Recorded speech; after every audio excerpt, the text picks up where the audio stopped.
안녕하십니까. 오늘 CNG 방송을 진행하도록 하겠습니다. 오늘 CNG 방송은 요즘 업계에 화두가 되고 있는 시스템 엔지니어링에 대해서 제품 개발 혁신을 위한 시스템 엔지니어링 전략적 역할에 대해서 PTC에 계신 한석주 부장님을 모시고 방송을 해보도록 하겠습니다. 먼저 오늘 저는 이제 첫 진행을 맡았습니다. 류용효입니다. 사실 저도 지금까지는 몇 번 이렇게 뭐 발표 자석에 계속 있고 했는데 오늘 갑자기 이제 사회를 보게 돼서 진행을 맡게 돼서 굉장히 좀 개인적으로 떨리기도 합니다. 사회생활을 시작해서 뭐 지금 시간이 보니까 저도 한 20년 정도 계속 PLM 쪽 일을 하고 있습니다. 현업에 뭐 설계를 하다가 뭐 이런 IT, PLM 회사에도 왔고 지금도 계속 하고 있고 아무래도 앞으로도 계속 해야 될 것 같습니다. 그래서 오늘은 그 중에서 시장에서 굉장히 화두가 되고 있는 시스템 엔지니어링에 대해서 사용자들의 좀 궁금증을 밑바닥부터 좀 파헤쳐보는 시간을 갖도록 하겠습니다. 그래서 오늘 특별한 분을 모셨는데 이 업계에서 보기 드물게 여성으로서 해박한 전문 지식과 경험을 가지고 계신 PTC에서 비즈니스 디벨롭을 맡고 계신 한석주 부장님을 모시고 궁금증을 파헤쳐 보겠습니다. 안녕하세요, 한석주 부장님. 네, 반갑습니다. 저는 PTC 코리아에서 근무하고 있는 한석주 부장입니다. 사실은 이제 실제 온라인이 아니라 오프라인으로 만나면서 이제 1대1로 이야기를 해야 되는데 이렇게 방송으로 이제 나가니까 저도 떨리고요. 과연 그 실제 듣고 있으신 분들이 어떤 표정일지도 궁금하기도 합니다. 간략하게 저를 먼저 소개해 드리면 PLM에 입문한 지 이제 유용호 이사님도 뭐 20년이 다 됐지만 저도 이제 거기에 육박하게 이제 달려가고 있고요. 그래서 과거에 이제 실제 PDM 아주 기초적인 것부터 시작해서 PLM까지 해서 어떤 프로젝트라든지 그다음에 솔루션에 대한 셀링을 이제 많이 했었고요. 그리고 이제 최근에 PTC로 입사한 이후에 PLM이 아니라 주로 이제 전기전자라고 하는 E&E 시스템 개발에 있어서 어떤 필요한 ALM 부분에 대해서 비즈니스에 대한 그 활동을 많이 하고 있습니다. 그래서 이런 것들이 어찌 보면 최근에 이제 제품 개발 동향하고 비슷하게 가지 않나라고 생각이 들고요.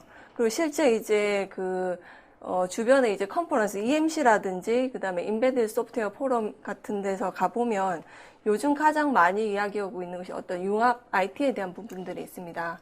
그래서 어떻게 보면 제품 개발 혁신을 위한 어떤 시스템 엔지니어링 자체가 그런 융합 IT를 위한 어떤 하나의 기반 방법론이지 않을까라고 생각하기도 합니다. 예, 일단 제 소개는 간략하게 마치겠습니다. 예, 본 설명에 좀 들어가기 전에 시스템 엔지니어링이 요즘에 굉장히 많은 이야기가 되고 있고 화두가 되고 있는데 뭐 시스템 엔지니어링을 이렇게 한 줄로 혹시 이제 뭐 표현한다면 어떻게 될까요? 참 어려운 이야기인데 이제 뭐 보통 시스템 엔지니어링이라고 하면 일반적 학문적으로 이야기하지만 보통 이제 고객들하고 만나거나 이렇게 부딪히다 보면 사실은 그런 것들이 이제 모호할 수도 있고 아니면 좀 더 쉽게 다가갈 수도 있습니다. 근데 어떻게 보면 뭐 예전에 과거의 PLM도 어떤 종합 선물 세트처럼 시스템 엔지니어링도 사실은 이제 그런 것들 PLM이라든지 ALM과 같이 가는 어떤 하나의 중요한 어떤 그 방법론이기 때문에 참 뭐라고 하나로 표현하기 어렵지만 요즘의 트렌드는 융합 IT하고의 키워드랑 어느 정도 매핑이 되는 것 같기도 합니다. 일단 설명을 한번 들어보고 뭐 제가 한 줄로 한번 표현을 해보도록 하겠습니다.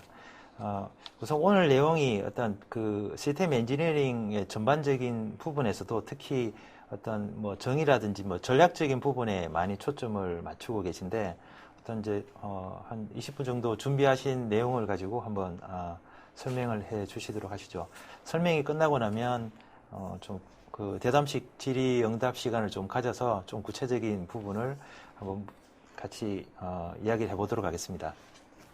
지금부터 이제 제품 개발 혁신을 위한 시스템 엔지니어의 전략적 역할에 대해서 이제 발표를 이제 하도록 하겠습니다.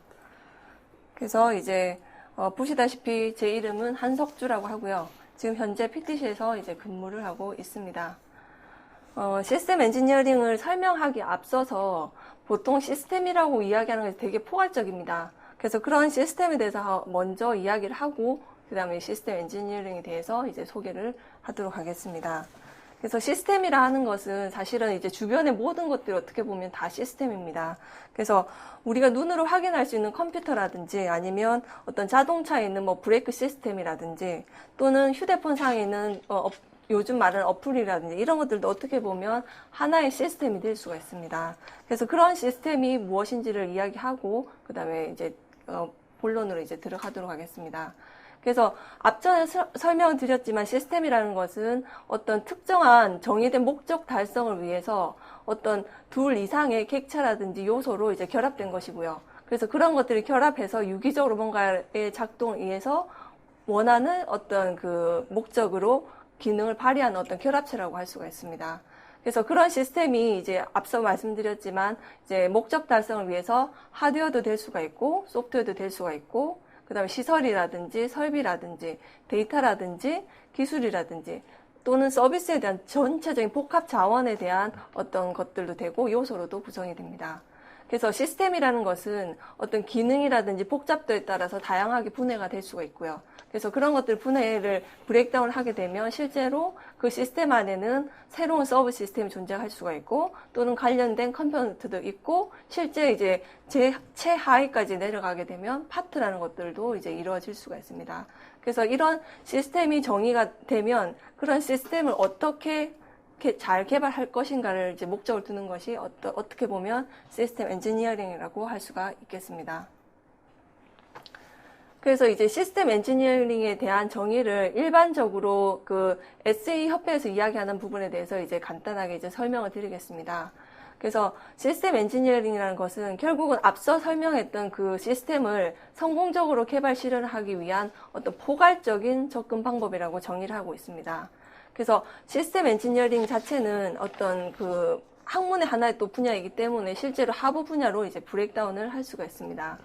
그래서 시스템 공학 관리라든지 요건에 대한 공학이라든지 시스템 아키텍팅, 그 다음에 시스템 모델링이나 해석, 그 다음에 시스템 설계, 그 다음에 통합 시험 및 검증 이런 것들을 하부 분야로 이제 두고 있습니다. 그래서 시스템 엔지니어링은 어떤 정부라든지 기업에서 어떤 많은 업무와 이제 제품 개발을 추진함에 있어서 어떤 과거의 주먹구구식 방식이 아니라 좀 더 과학적이고 효율적인 접근 방법이라고 할 수가 있습니다.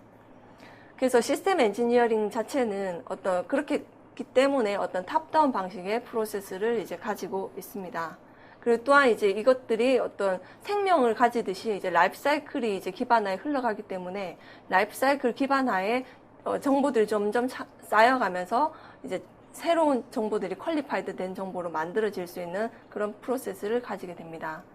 또한 이런 시스템즈 엔지니어링 자체는 이제 여러 가지 펑션이라든지 그다음에 어떤 액티비티라든지 아니면 조직과의 어떤 인티그레이션을 포괄하고 있습니다. 그래서 그런 것들이 이제 혼자 이루어지는 것이 아니라 그런 시스템을 구현하기 위한 기능이라든지 활동이나 어떤 조직을 고려해서 그런 것들이 유기적으로 흘러가야 된다라고 할 수가 있습니다. 결국은 이런 하부 구조가 하나만 잘 돼야 되는 게 아니라 네. 모든 것이 체계적으로 움직여야지 된다는 말씀이군요. 네, 맞습니다.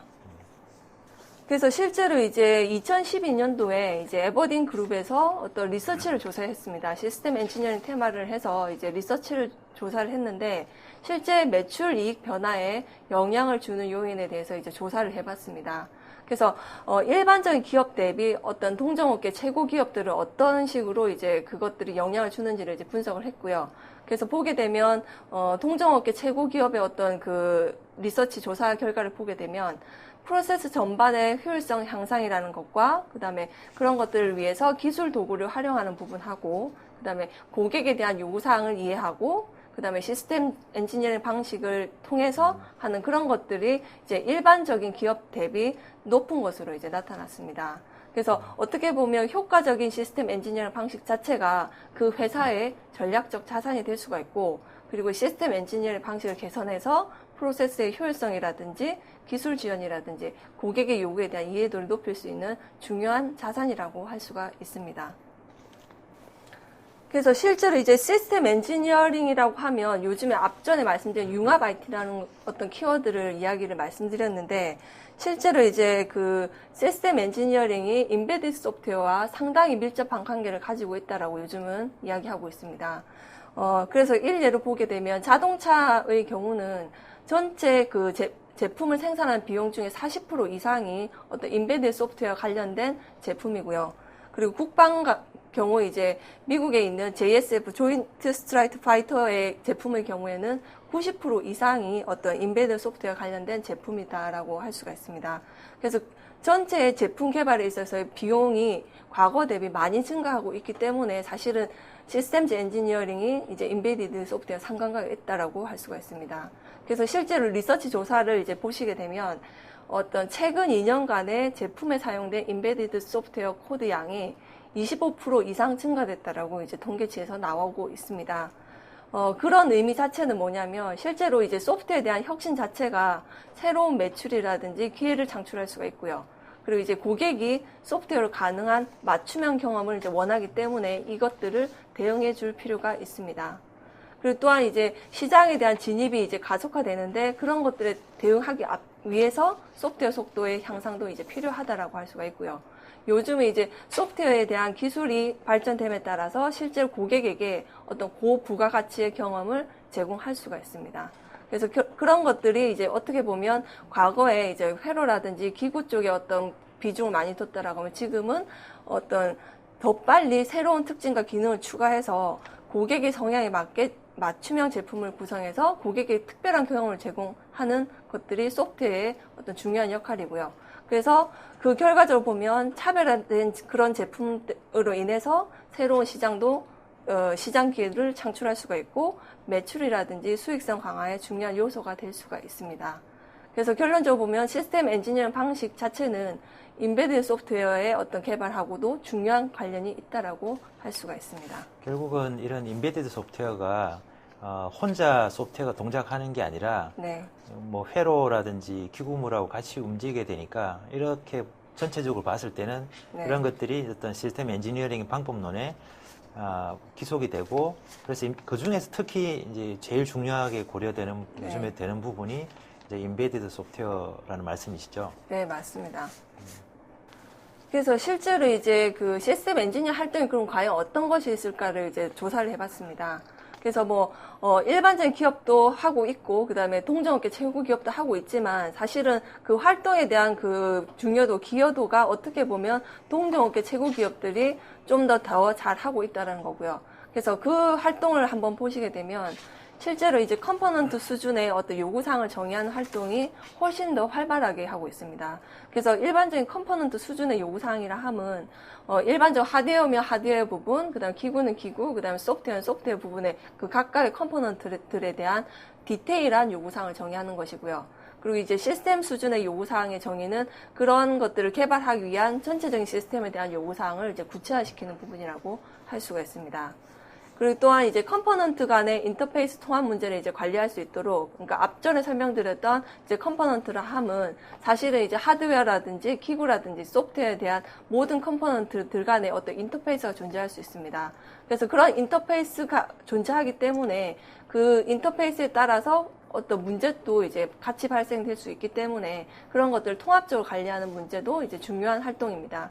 어떻게 보면 동종업계에서 가장 많이 신경 쓰는 부분이 이제 일반 기업 대비 이 부분을 가장 많이 집중적으로 이제 이야기를 하고 있습니다. 그리고 또한 이제 시스템 검증에 대한 부분이 있어서 컴포넌트 수준의 어떤 유닛 테스트도 중요하지만 시스템이 하나로 합쳐졌을 때 그 기능이 제대로 발휘하는지를 이제 확인하고 그것이 이제 고객의 요구에 맞는지를 검증해야 되기 때문에 이제는 시스템 기능의 검증 활동도 이제 중요한 활동이라고 할 수가 있습니다.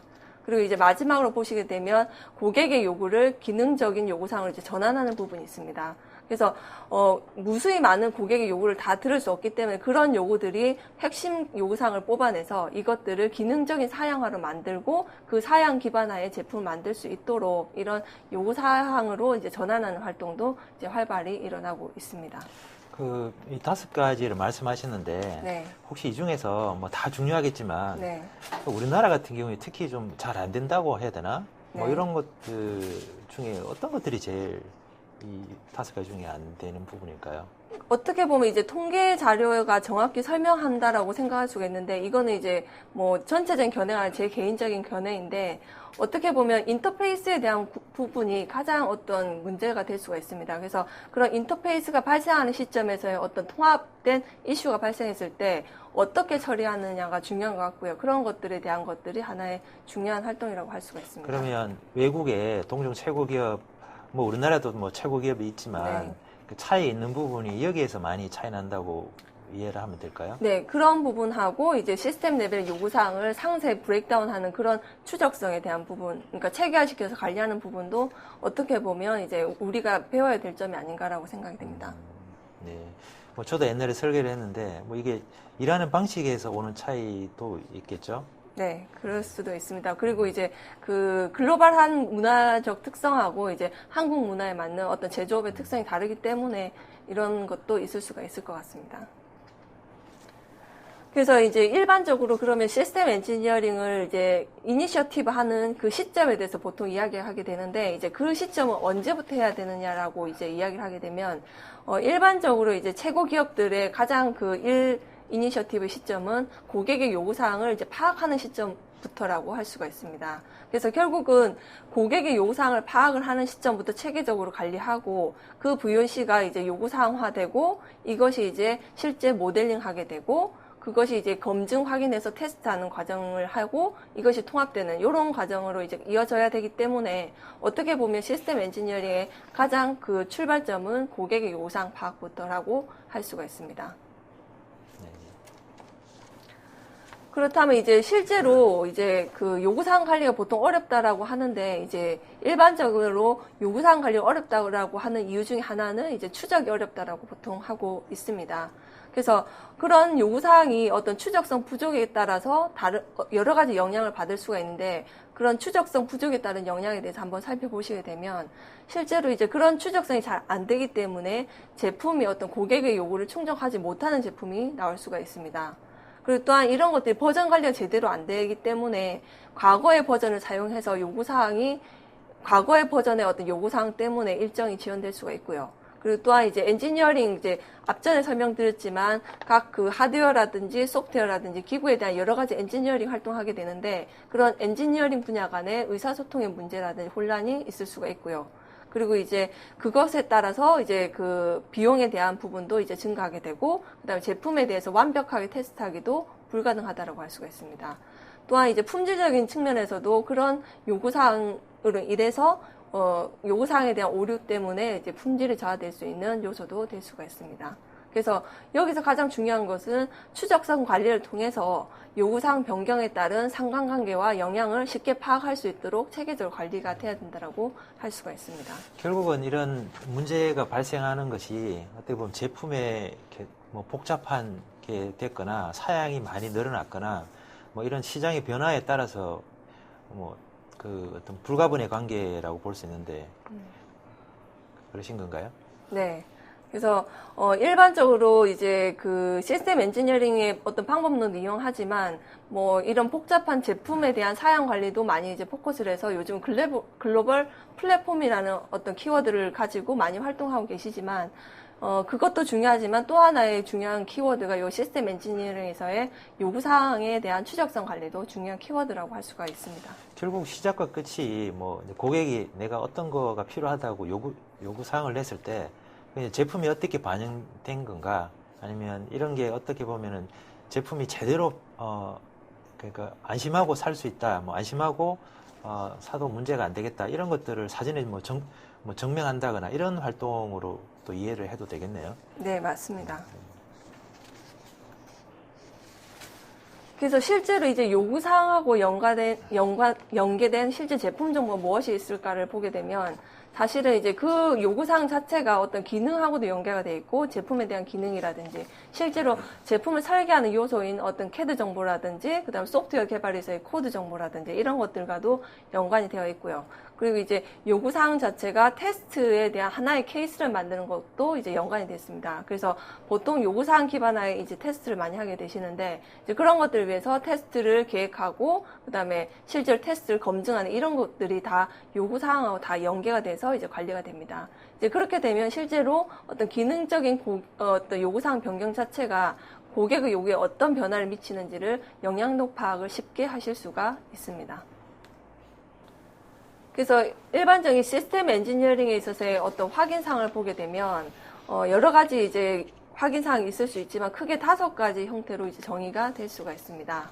그래서 앞전에 말씀드렸지만 실제로 시스템 엔지니어 방식 개선을 위해서 이니셔티브를 이제 수립해야 되고요. 그래서 그런 이니셔티브를 수립하는 데 있어서 요즘에 가장 많이 이제 중요한 것은 인베디드 어떤 시스템이라고 할 수가 있습니다. 그리고 또한 이제 요즘에 나오는 제품들을 보면 어떻게 보면 과거 제품에서 많이 크게 변화하지 않고 약간의 기능이나 약간의 요소가 이제 변화돼서 신기술이 이제 신제품들이 계속 출시가 되고 있습니다. 이제 그 말은 과거의 어떤 기존의 하나의 프로젝트에서 만들어진 재사용할 수 있는 정보들을 가지고 새로운 제품에 리유즈를 쉽게 할 수 있도록 하는 그런 프레임워크가 있어야 되는 거고요. 그래서 그렇게 프레임워크가 갖춰져야만 어떤 실제로 빠르게 시장 진입하기 위해서 어떤 타임 투 마켓을 이제 줄일 수 있다라고 할 수가 있습니다. 그래서 결과적으로 보면 신제품에 대한 제품 개발 시간 단축이라든지 비용을 절감할 수도 있고, 그 다음에 제품 개발에 대한 최소화라든지 제품일 준수를 할 수 있다라고 할 수가 있습니다. 그리고 이제 실제로 이니셔티브 개선이라든지 채택을 위해서 어떤 고객의 요구라든지 기능에 대한 요구 관리가 이제 필요할 수가 있습니다. 그래서 앞전에 말씀드렸지만 어떤 고객의 요구 충족 자체가 제품의 성공이라든지 예상 매출 달성을 위한 중요한 요소이기 때문에 어떤 고객의 요구가 요구 사양으로 전환이 돼서 제품 개발의 전 과정을 관리해야 되고요. 그리고 최종 제품을 고객의 요구와 일치시켜서 어떤 구매 수요 확대라든지 수익을 증대할 수 있는 요소로 이제 돼야 될 것 같습니다. 그리고 이제 시스템 엔지니어링과 관련된 어떤 복잡성을 고려할 때는 반드시 추적성이 지원이 되어야 될 것 같습니다.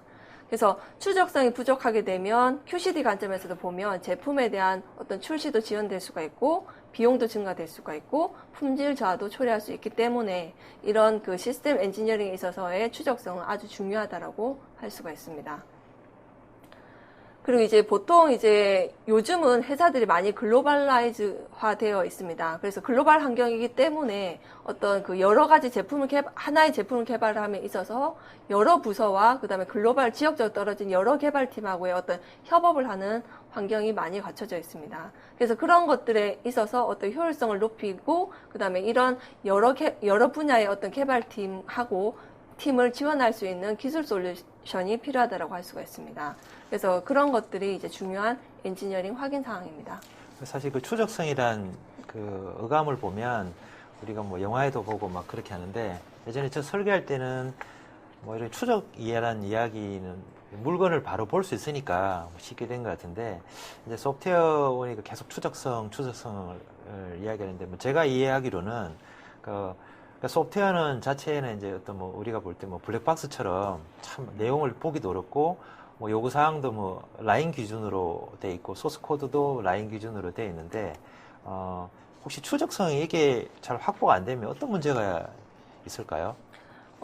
일반적으로 이제 QCD 측면을 보통 이야기하게 됩니다. 이제 추적성에 대해서 결여에 따라서 아까 말씀드렸지만 결국은 어떤 정보들이 제대로 이제 끊겨서 흘러가기 때문에 정확하게 어떤 요구사항에 의해서 어떻게 제품이 개발됐고 모델링 됐다는 것들이 관리가 안 되기 때문에 어떤 비용적인 측면도 증가하게 되고 품질적인 측면에서도 그런 것들을 체크할 수 있는 테스트를 해야 되는데 테스트를 못하거나 해서 어떤 품질의 만족도를 떨어뜨릴 수가 있고요. 그리고 또한 이제 제품이 원하는 시간에 딱 데드라인에 맞춰서 출시가 돼야 되는데 이런 것들이 지연이 될 수 있는 그런 것들도 있을 수가 있습니다. 결국은 추적은 언젠가는 되겠는데 이제 이런 걸 잘 구비하지 않는다면 네. 그러니까 시간적인 싸움에서 굉장히 손해를 볼 수 있다는 말씀이신 거죠? 네, 맞습니다.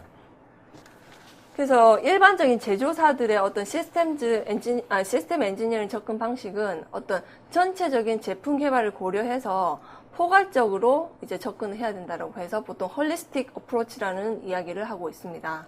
그래서 그 말은 가운데 가장 중요한 추측 자체가 라이프 사이클 프로세스 기반 하에 움직여야 되고요. 그래서 그 기반 하에 요구사항이 체계적으로 관리되고, 그 다음에 이 기반 하에 모델링이라든지 해석이 되고, 그 다음에 이제 각 크로스 디스플린 간의 어떤 디자인 협업을 할 수 있는 환경, 그 다음에 이것을 검증하고 확인하는 과정, 이런 것들이 다 라이프 사이클 기반 하에 이제 갈 수가 있습니다.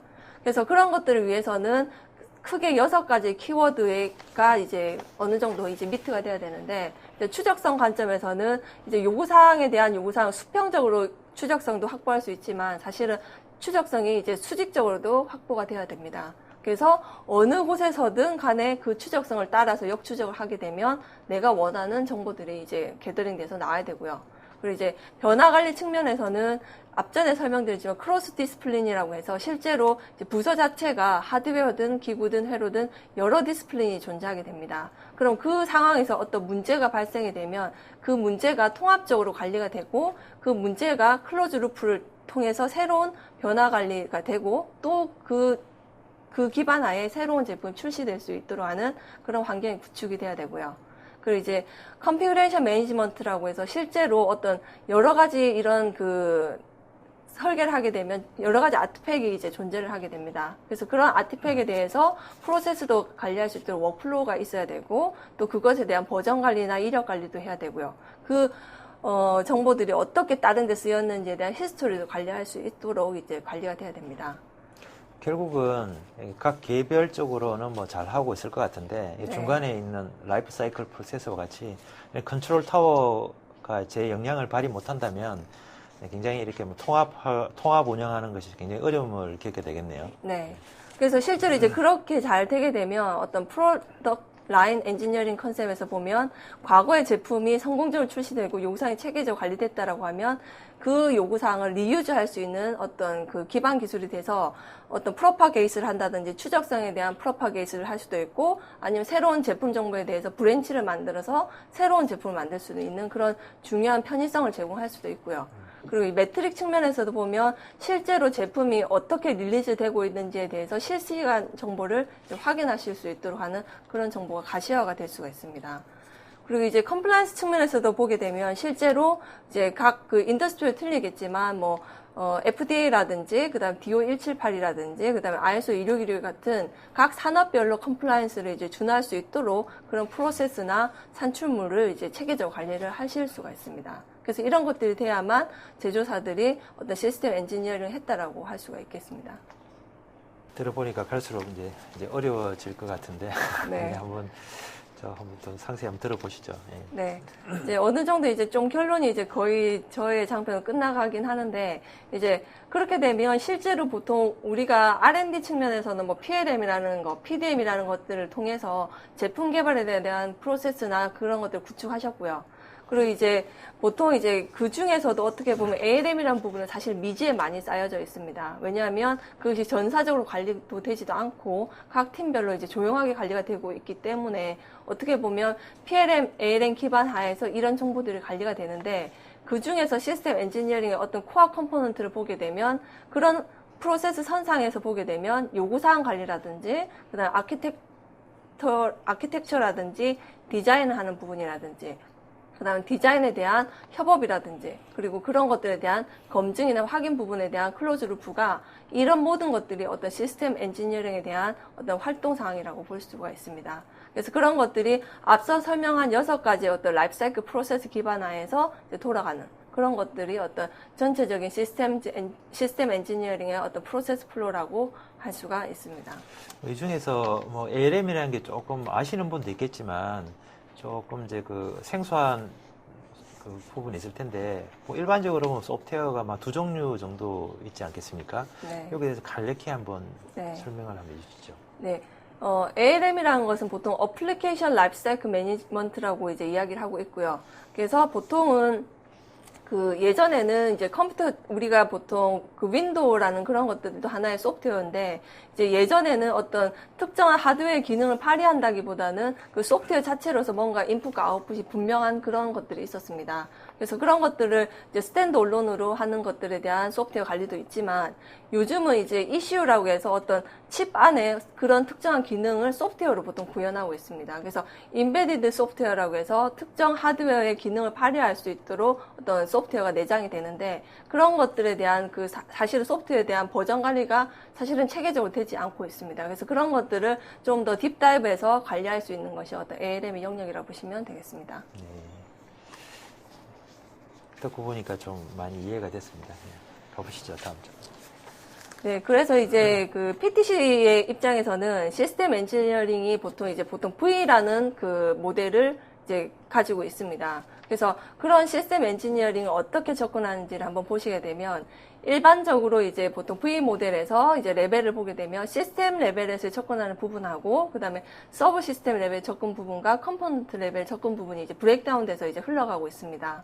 그래서 보통 하나의 시스템을 만들기 위한 시스템에 대한 요구사항을 정의하고 분석하고 그것을 디자인하는 부분이 시스템 레벨에서의 어떤 V 활동이고요. 그 다음에 서브 시스템 레벨에서의 어떤 활동을 보게 되면 그것이 좀 더 브레이크다운 돼서 미케닉 관점, 그 다음 하드웨어 관점, 소프트웨어 관점으로 분화가 돼서 그 요구사항이 다시 세분화돼서 소프트웨어, 하드웨어, 기구에 대한 요구사항으로 이제 분화가 됩니다. 그리고 그 요구사항에 따라서 실제로 어떻게 설계를 할지에 대해서 디자인을 하는 단계가 서브 시스템 레벨이라고 할 수가 있고요. 그리고 이제 컴포넌트 레벨에서는 이제 각 세 개의 어떤 주요 축력력 자체가 디자인이 되게 되면 실제로 개발을 하게 됩니다. 그래서 그런 임플리멘테이션 영역이 컴포넌트 레벨이라고 할 수가 있습니다. 그래서 실제로 미케닉 같은 건 실제로 CAD를 설계하고 그것이 이제 테스트하는 과정이고요. 그리고 이제 보통 이제 하드웨어 쪽은 PCB가 설계돼서 이제 만들어지는 과정이고, 그다음 소프트웨어는 소프트웨어가 디자인돼서 실제 코드가 개발돼서 테스트하는 그런 과정이 있을 수가 있습니다. 근데 이제 V를 보시게 되면 사실 V는 축과 축이 이제 대응되고 있습니다. 그래서 앞전에 서브 시스템 레벨에서 어떤 그 요구사항이 이제 정의가 되면 그 축과 반대축에서는 그 시스템 레벨에서의 어떤 테스트가 이루어져야 되고요. 서브 시스템도 마찬가지로 요구사항이나 디자인 되면 그것에 대한 결과를 테스트할 수 있도록 이제 인티그레이션 테스트가 진행이 돼야 됩니다.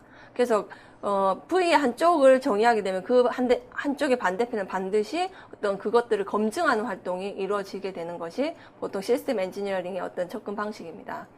그래서 그런 것들 중에서도 이제 보시면 색깔로 보게 되면 전통적으로 PLM 시장에서는 어떤 기구적인 거라든지 하드웨어적인 측면에서의 설계를 체계적 관리를 하고 있습니다. 그래서 그런 연두색 부분은 어떤 PLM 사이드에서 주로 일어나는 일이고요. 그 다음에 하늘색 부분하고 그 다음에 시스템 레벨에서는 PTC 관점에서는 시스템 솔루션 영역 자체가 어떤 시스템 레벨과 서브 시스템 레벨, 그 다음 소프트 개발까지 쭉 이어져서 하나의 어떤 통으로 이제 관리할 수 있도록 하는 것이 시스템 엔지니어링의 접근 방법입니다.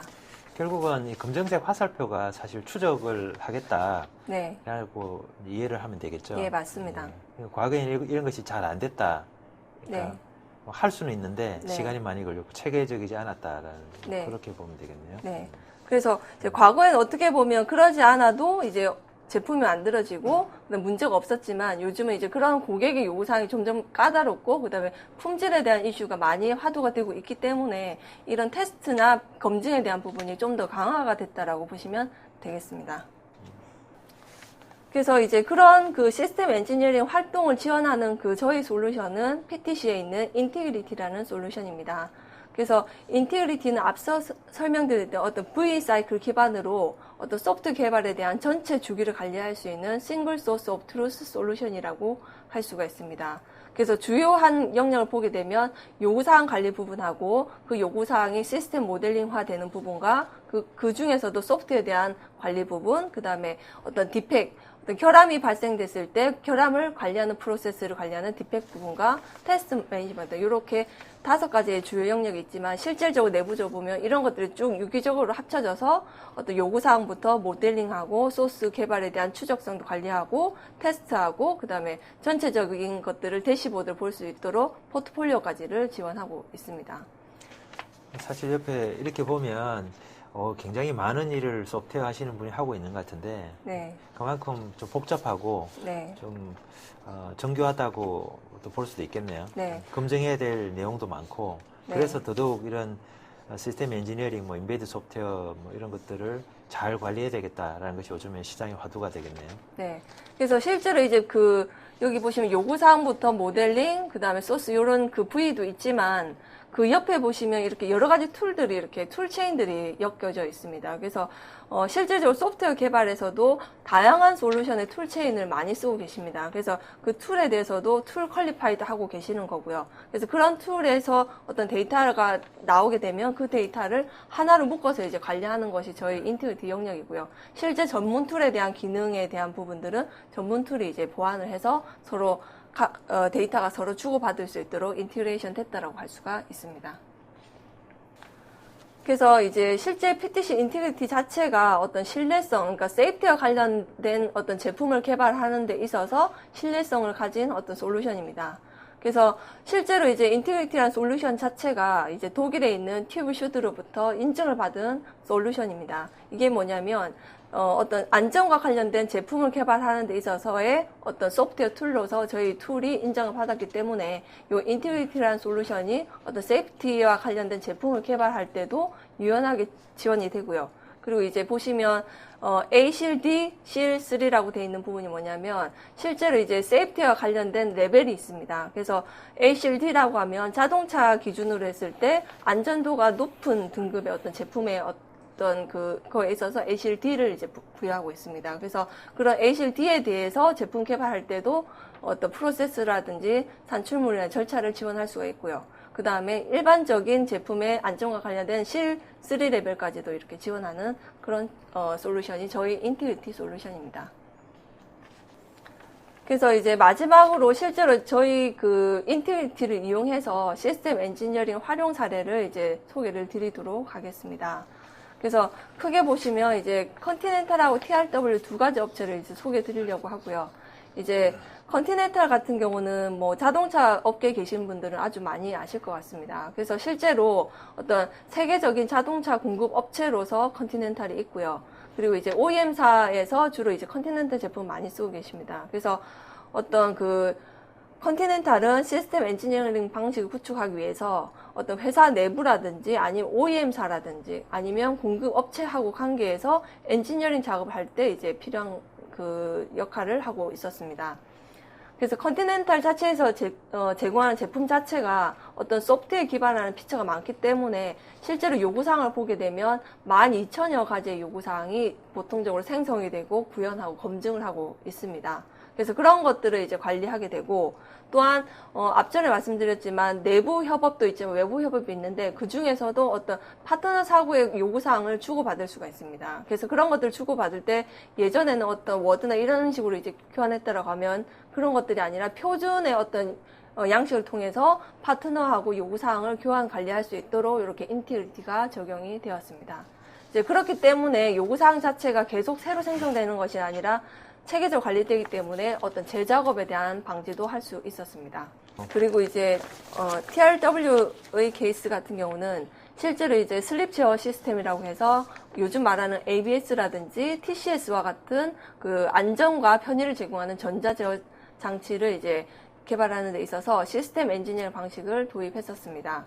그래서 실제로 이제 슬립 제어 시스템 자체가 어떤 기구라든지 회로라든지 소프트웨어 컴포넌트와 조합으로 이루어지는 복잡한 시스템이기 때문에 그 시스템 자체가 자동차에서 이야기하는 ISO 2616의 안전표준에 따라 올바르게 작동이 되어야 된다는 니즈가 있었습니다. 그래서 그런 것들이 인티그리티를 통해서 이제 관리가 됐고요. 그래서 통합형의 어떤 다분야 협업 프로세스를 대체해서 실제로 엔지니어링 분석이라든지 설계라든지 검증 작업을 이제 지원을 했었습니다. 그래서 결론적으로 보게 되면 컨티든 TRW든 인티그리티를 적용해서 시스템 엔지니어링 방식을 적용하면서 어떤 비용이라든지 성능이라든지 그다음에 품질 목표를 이제 달성할 수 있도록 이제 했다라고 볼 수가 있습니다. 네, 설명을 참 조곤조곤 잘 하셔가지고 좀 잘 들었습니다. 그러면 지금 뭐 계속 질문이 올라오고 있는데요. 지금부터 한 20분 동안 대담식 질의응답 시간을 좀 갖도록 하겠습니다. 뭐 궁금하신 분은 계속 질문을 올려주시고 저희가 시간 관계상 혹시 오늘 답변을 못 드리면 질문하신 거에 대해서는 나중에 메일로 다 답변을 드리도록 하겠습니다. 내용을 듣고 보니까 오늘 많이 이해가 됐는데요. 제가 아까 이렇게 한 줄로 표현한다면 어떨까 싶었는데, 제가 이야기로는 시스템 엔지니어링이라는 것이 어떤 요구사항대로 뭐가 이제 제품이든 뭐든 만들어졌는지 검증하는 절차, 네. 시스템, 체계, 이런 걸 통해서 어떻게 보면 리스크를 줄이는 그런 방법론, 그런 일이라고 하는데, 뭐 거기에 대해서 어떻게 맞습니까? 아니면은 좀 네, 동의합니다. 네. 예. 예. 그러면 뭐 이야기를 듣다 보니까 뭐 지금 시스템 엔지니어링, 인베디드 소프트웨어 뭐 이렇게 나오다 보니까 했는데, 요즘 뭐 자동차 회사 같은 경우에는 뭐 시스템 엔지니어링이라 이런 말보다도 오히려 ISO 26162라는 키워드가 계속 나오고 있고 뭐 이렇게 되는데, 이제 이 ISO 26162하고 시스템 엔지니어링하고는 뭐 차이가 뭘까요? 네. 시스템 엔지니어링 앞서서 이제 계속 설명을 드렸지만 실제로 어떤 시스템 공학이라고 불리는 어떤 학문적인 어떤 부분입니다. 그래서 말씀드렸지만 어떤 포괄적인 어떤 접근 방법론이 이제 시스템 엔지니어링이고요. 그래서 시스템 엔지니어링 출발은 학문에서 시작됐다고 할 수가 있고, 실제로 이제 ISO 26162 자체는 어떤 자동차에 탑재되는 어떤 소프트웨어 오류로 인한 사고를 방지하기 위해서 이제 IS에서 제정한 국제 규격입니다. 그래서 어떻게 보면 안전과 관련된 어떤 아이템을 원하는 통제 가능한 수준으로 관리하기 위한 어떤 가이드라고 할 수가 있습니다. 그래서 100% 오류가 안 난다가 아니라 통제 가능한 수준으로 이제 2616는 이제 기능을 이제 통제할 수 있다라는 그 기준에서 이제 제품을 개발한다고 보시면 되겠습니다. 네, 잘 들었습니다. 한국에서는 시스템 엔지니어링을 이야기하면 어떤 분은 그러니까 대부분 사람이 그럴 것 같은데, 이해는 하지만 좀 추상적으로 인식이 되고, 하지만 또 많은 분들이 아까 뭐 이런 중요성 때문에 꼭 해야 된다라고 많이 강조하십니다. 근데 이제 막상 이제 어떤 실천을 하기 위해서 막상 실체로 어떻게 하느냐라고 했을 때, 이거를 뭐 정확하게 어떻게 이렇게 해야 됩니다라고 이야기하는 사람이 드물거나 또 뭐 다양한 방식으로 어떤 이야기를 하는데, 좀 사용자로 볼 때는 많이 좀 혼란스러울 수도 있습니다. 뭐 전문가로서 한 말씀을 해주신다면. 네, 전문가라기는 조금 부끄럽지만 이제 나름 이제 제가 공부한 바에 의하면 사실은 이제 시스템 엔지니어링이라는 것이 이제 결국은 이제 고객의 요구사항을 어떤 충족시키기 위해서 어떤 통합된 수명 관리 시스템을 발전시키고 이를 검증하기 위한 어떤 프로세스인 것 같습니다. 결국 이제 제품 보통 PLM이라는 제품 수명 관리라는 부분 자체도 시스템 엔지니어링 고려하고 있는 것이고요. 그리고 또 요즘에 가장 많이 화두가 되고 있는 앞전에 말씀드렸던 ALM이라는 부분 자체도 어떻게 보면 시스템 엔지니어링을 고려한 것입니다. 그래서 결론적으로 보게 되면 어떤 하드웨어라든지 소프트웨어를 개발하는 과정을 보게 되면 요구사항부터 설계라든지 검증에 대한 전체적인 라이프 사이클 자체가 어떤 주먹구구식이 아니라 어떤 방법론에 기반해서 어떤 절차라든지 산출물이 이제 개발 과정에 맞추어서 관리되는 것이 중요한 것 같습니다. 그래서 그만큼 이제 시스템 엔지니어링은 하나의 프로세스나 어떤 그 일반적인 시스템 안에 녹아져 있는 형태의 어떤 방법론이라고 할 수가 있습니다. 결국은 이런 시스템 엔지니어링을 정확히 좀 제대로 도입하려면 어떤 업무의 변화도 뭐 필수적으로 좀 따를 수 있겠네요. 네. 네. 이제 이야기는 잘 들었는데, 그러면 시스템 엔지니어링을 위해서 뭐 지금 PTC에서는 어떤 대응 전략을 가지고 계십니까? 네. 앞서 말씀드렸지만 시스템 엔지니어링은 어떤 미국에서 스타트돼서 원래 우주 계획 등에 이제 활용이 됐는데, 지금 보게 되면 이제 과학적으로 시스템을 형성하는데 주목적을 두고 있다라고 할 수가 있습니다. 그래서 어떻게 보면 시작을 보게 되면 방법론 자체가 좀 더 컴플라이언스가 까다로운 산업에서 시작이 된 것 같습니다. 그래서 예를 들면 국방항공이라든지 철도라든지 분야가 있을 수가 있지만, 최근 들어서는 보게 되면 어떤 자동차라든지 전기전자 또는 조선까지도 다양한 산업군에서 좀 더 체계적으로 시스템을 개발을 접근하고 있습니다.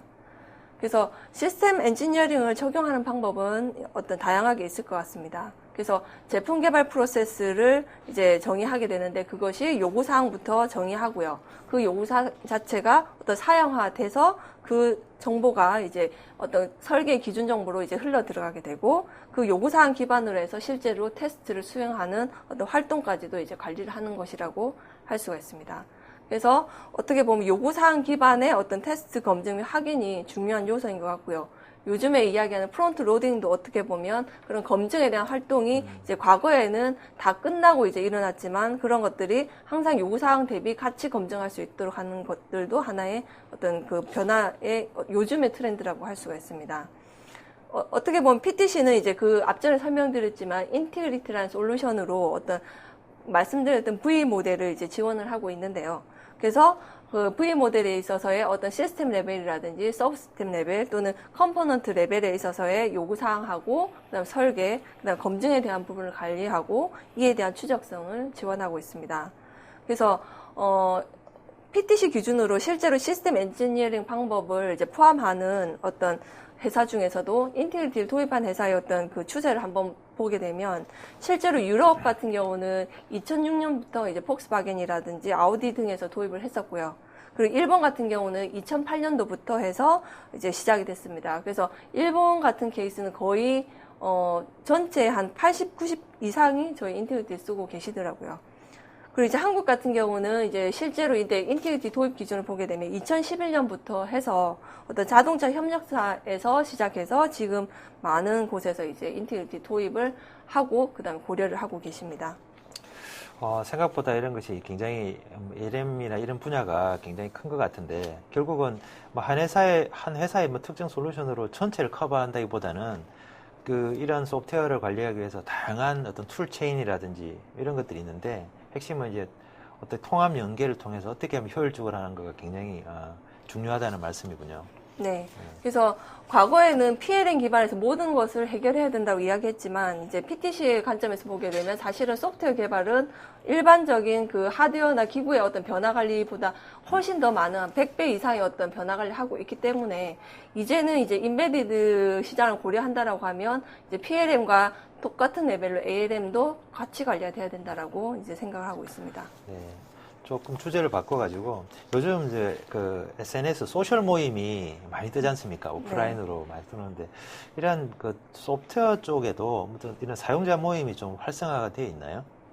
네, 이제 실제로 이제 이것도 뭐 각 그 벤더사마다 틀리겠지만 사실은 이제 PTC의 기준을 보게 되면 보카라는 것을 이제 운영하고 있습니다. 그래서 Voice of Customer Advice라고 해서 실제로 이제 PTC 솔루션을 쓰고 계시는 이제 각 인더스트리얼 고객사를 모셔다 놓고 어떤 하나의 주제를 가지고 그 각 업체들의 현황이라든지 이슈라든지 그다음에 해결 방안을 토론하고 이것을 이제 솔루션화할 수 있도록 PTC에 이제 요구하는 그런 활동이 있습니다. 그래서 실제로 작년에 유럽에서 그 시스템 엔지니어링을 주제로 해서 복화를 했었고요. 그래서 이런 것들이 이제 그 유럽뿐만 아니라 일본 같은 경우는 올해 어떤 덴소가 회장이 돼서 주축이 돼서 일본 내 OEM이라든지 서플라이어들이 모여서 어떤 기술 공유 협의체를 발족을 했었습니다. 이제 그 일환으로 이제 한국에서는 올 4월에 어떤 PTC 라이브 컨퍼런스에서 각 산업별로 이제 ALM 담당자 분들하고 이제 국내에 대한 현황이라든지 이런 것들을 같이 이제 이야기하고 의견을 주고받는 자리를 했었습니다. 그래서 어떻게 보면 이런 그 활동 자체가 특정 각 인더스트리에 국한하지 않고 다양한 산업에서 정보를 공유할 수 있는 협의체가 이제 구성되고 있고요. 그래서 그런 것들이 이제 산업을 넘나들면서 애로 사항이라든지 발전 방향성에 대해서 의견을 이제 공유하고 있다라고 할 수가 있습니다. 예, 뭐 이야기를 듣다 보니까 벌써 시간이 이제 한 10분 정도 남았는데요. 지금 끝까지 궁금한 사항에 대해서 질문하신 내용을 좀 하고, 지금부터 설문조사를 이제 진행을 하도록 하겠습니다. 질문과 나중에 설문조사를 활발히 참여해 주신 분 중에 추첨을 통해서 저희가 소정의 선물을 드리도록 하겠습니다. 그럼 계속 질문을 좀 서로 좀 이어나가도록 하겠습니다. 몇 가지만 하고 질문 올리신 분들의 질문도 좀 더 받아보도록 하겠습니다. 이런 인베디드 소프트웨어를 아까 계속 강조하셨는데 국내 기업이 구체적으로 어떤 어려움을 겪고 있고 어떤 부분에 대해서 혹시 뭐 그 이유가 뭔지 혹시 설명해 주실 수 있나요? 실제로 이제 인베디드 소프트웨어를 말씀드렸지만 어떤 특성상 어떤 기구나 회로를 제어하고 동작시키기 때문에 중요한 어떤 요소입니다. 그런 요소임에도 불구하고 사실은 관리가 잘 안 되고 보이지 않는 어떤 거기 때문에 정확하게 이게 어떻게 되는지에 대한 상황을 알 수가 없습니다. 그래서 어떤 기구라든지 회로와 달리 어떤 직접 눈으로 확인이 불가능하고, 그다음에 요구 사항별로 소프트 코드에 대한 구체적인 추적성이 어렵기 때문에 요구 사항이라든지 스펙이라든지, 그다음 모델링, 소스 코드, 테스트 결과 등의 전체적인 과정이라든지 변화 관리, 그다음에 디펙에 대한 것들도 추적성 확보할 수 있도록 이제 관리가 요구된다라고 할 수가 있습니다. 그래서 어떻게 보면 이제 그 앞전에 말씀드렸던 ISO 261기와 같은 그 기능 안전이 어떤 문제점에 대한 개선 대책을 이제 내놓는다기보다는 제품 자체에 대해서 안정성을 증명하기 위해서 중요하다라고 할 수 있습니다. 그래서 그만큼 이제 ALM이 이전에 이제 PLM처럼 많이 중요하다라고 할 수가 있습니다. 예. 그럼 혹시 이게 어떤 산업에 주로 많이 쓰이나요?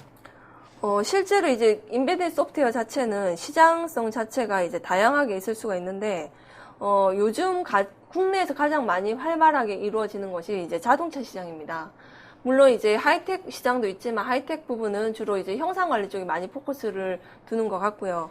그러니까 저희가 이제 주로 이제 고객과 만났을 때, 항공 쪽이라든지 자동차 쪽 분야에서 인베디드 소프트웨어 관련한 중요성을 이제 많이 인지를 하고 계십니다. 그 중에서도 이제 자동차의 협력사들은 대부분 OEM사의 어떤 그 정확한 스펙을 맞춰야 되기 때문에 요즘 이야기하는 글로벌 그 국제 규격인 ISO 26162에 대한 그 절차대로 제품을 개발할 수 있도록 아주 구체적으로 이제 그 요구를 하시게 되고요. 그것에 대해서 실제로 개발이라든지 산출물이 관리가 될 수 있도록 하고 있습니다. 예, 그러면 질문을 하신 분에 대해서 좀 한번 해보도록 하겠습니다. 상당히 이런 질문이 바로 돌직구 질문도 있으니까 혹시 뭐 질문하시기 어렵거나 뭐 이러시면 나중에 서면으로 해주시면 좋을 것 같습니다. 안무정 님이 질문을 하셨습니다. 시스템 엔지니어링 개발 방법론은 어떤 것을 주로 쓰시는지요? 그리고 요구사항 추적 관리를 위해서 빅데이터 도입도 고려하시는지요? 라고 하셨습니다. 예, 보통 이제 개발 방법론이라고 하면 가장 요즘에 많이 하는 게 어자일 방법론을 이제 채택을 하고 계시는데, 이제 그런 것들은 주로 대부분 소프트웨어 개발하는 업체에서 많이 적용을 하고 계시는 것 같습니다. 그래서 보통 이제 스프린트라고 해서 각각의 요구사항을 게더링하고 언제 릴리즈 할지를 체계적으로 관리할 수 있는 그런 형태로 이제 방법론을 적용하고 계시고요.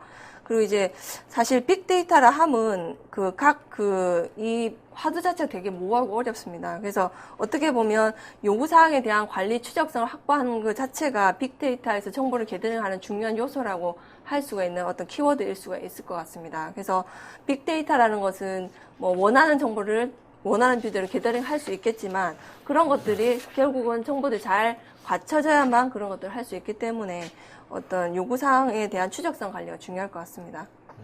뭐 저도 뭐 고객한테 질문을 받긴 하는데, 뭐 어떤 저희 주요 고객분은 또 그렇게 말씀을 하시는 것 같습니다. 어떻게 보면 ALM이란 것이 이렇게 소프트웨어 개발 과정에 발생하는 개발 과정의 산출물들을 주로 관리하는 게 포커스가 되어 있고, 이런 전체적인 어떤 시스템 레벨의 빅데이터 큰 것들은 주로 이제 PLM에서 관장하고, ALM의 데이터도 PLM에 들어가서 결국은 최종 그 전체 합본 같은 경우에는 PLM에서 관리를 한다. 뭐 이런 그 계획을 세우는 고객도 있습니다. 뭐 거기에 대해서는 어떻게 생각하십니까? 네. 그러니까 PTC도 이제 접근하는 방법 자체가 이제 ALM, PLM을 나눴지만 사실은 그간의 연계성은 항상 존재하고 있습니다. 그리고 전체적인 엔터프라이즈급의 어떤 데이터를 게더링하고 정보를 확인하는 부분은 ALM보다는 PLM 사이드에서 하는 게 맞는 것 같고요. 그리고 이제 PTC의 접근 전략도 PLM 기반화해서 정보들이 게더링이 되고, 그것에 대한 상세 활동은 ALM에서 볼 수 있도록 하는 그런 형태로 이제 관리를 하고 있습니다. 예, 그럼 다음으로 넘어가서 이승호 님이 이제 두 가지 질문을 하셨습니다.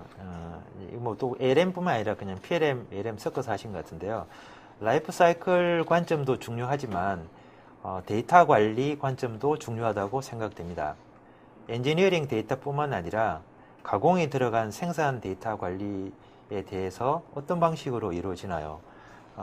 이건 이제 인베디드 소프트웨어에 이런 뭐 생산 이런 것들이 있는지 모르겠지만 이런 부분이 하나 있고요. 또 하나 질문 하나, 다음 질문은 ALM은 제조회사가 아닌 경우도 충분히 활용할 수 있다고 생각이 드는데 서비스업에도 활용이 되는지 혹시 사례가 있는지 이렇게 질문하셨습니다.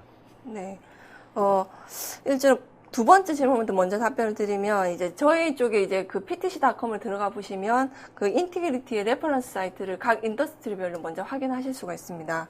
그래서 어떻게 보면 제조사가 아닌 가장 큰 그 저희 고객은 이제 은행권도 있고요. 그 다음에 파이낸스적인 부분도 있지만 또 거버넌스,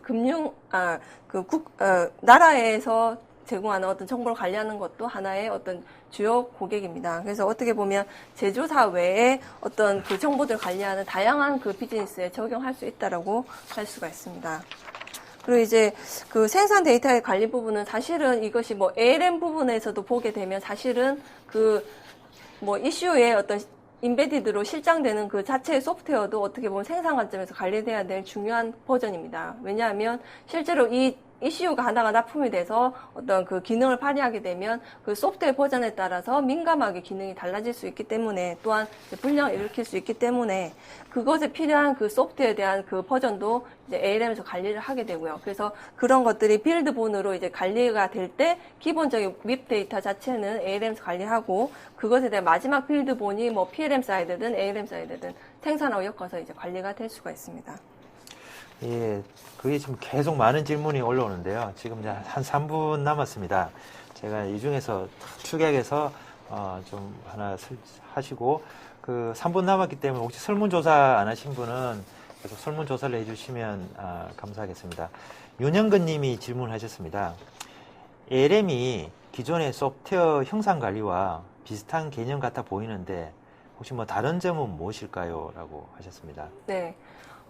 일반적으로 보통 그 PLM 시작을 보게 되면 CAD 데이터 매니지먼트부터 보통 원료를 따지게 되면 그게 시작이 됐습니다. 마찬가지로 ALM에 대한 그 원료를 보게 되면 형상 관리부터 이제 소프트웨어에 대한 형상 관리부터 시작을 했습니다. 그래서 어떻게 보면 ALM 자체가 단순하게 형상 관리 포커스를 될 수 있지만 그 기반 기술을 이용해서 사실은 그 앞전에 V처럼 앞과 뒤로 이제 퍼져나가서 하나가 싱글 소스로 이제 관리하는 것이 ALM이라고 보시면 되겠습니다. 그래서 단순하게 소프트웨어에 대한 형상 관리뿐만 아니라 그 앞단에 있어서의 요구사항 관리, 그 다음에 그것에 대한 검증 테스트에 대한 관리를 하는 것이 ALM 영역이기 때문에 어떤 그 CPC에서 PDM으로 가고 PLM이 가듯이 ALM도 어떻게 보면 그런 형상 관리에서 출발한 부분과 요구사항이 출발한 부분이 따로 놀다가 어떻게 보면 합쳐진 형태가 어떤 ALM이라고 할 수가 있습니다.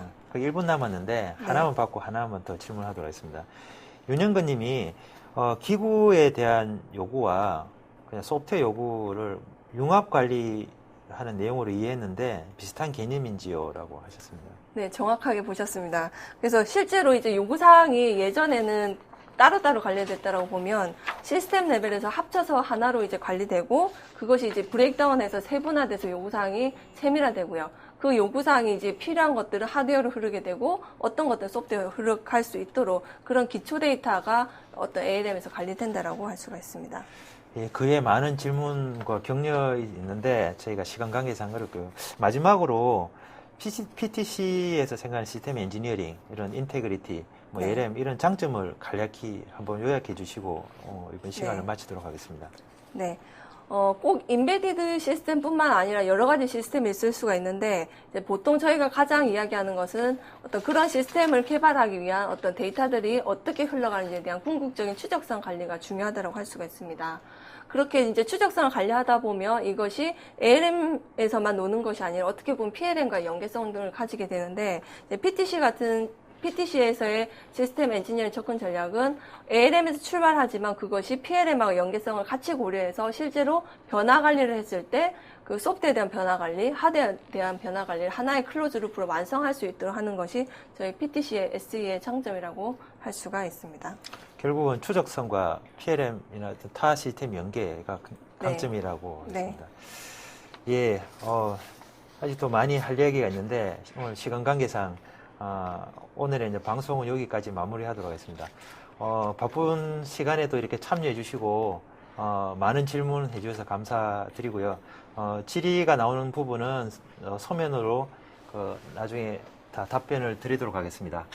오늘 한숙주 부장님 오늘 장시간 많이 수고하셨습니다. 네, 감사합니다. 경청해 감사합니다. 주셔서 감사합니다.